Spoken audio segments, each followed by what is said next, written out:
खबर शामिल कनासी सन वेझो तकरारी के नालन खिलाफ मुख्तलिफ धुरियुनि तरफ़ा आमरी वटि धरणो जारी। एक भेरो ॿीहर ब्रेकिंग न्यूज़ असां शेयर कंदासीं। जाम शोर से इंडस हाईवे ते धरणे सबब ट्रैफिक मुअतल थी वई आहे। सन वेझो तकरारी के नालन खिलाफ मुख्तलिफ धुरियुनि आमरी बाईपास ते धरणो हणी रोड बंद करे छॾियो आहे। जाम शोरो 7 इंडस हाईवे रोड धरणे सबब बंद आहे।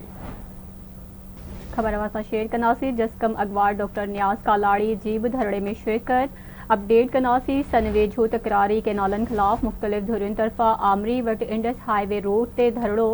Jamshoro saver Indus highway road ते धरणे सबब ट्रैफिक मुअतल गाड़ियुनि जूं कतारूं लॻल। जसकम अगवार डॉक्टर नियाज़ कालाड़ी जी बि धरणे में शिरकत।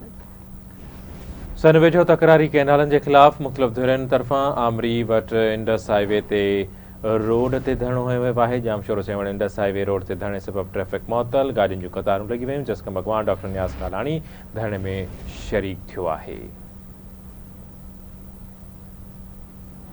अवांखे आगाह कंदासीं सॼी सिंध में एहतजाजी मुज़ाहिरनि ऐं धरणनि जो सिलसिलो जारी आहे। जामशोरो सेवण इंडस हाईवे रोड बंद आहे। अवांखे आगाह कंदासीं जामशोरो सेवण इंडस हाईवे बि धरणनि सबब बंद आहे। आमरी वटि मुख़्तलिफ़ धुरियुनि तरफ़ां एहतजाजी मुज़ाहिरो करे धरणो हयो वियो आहे।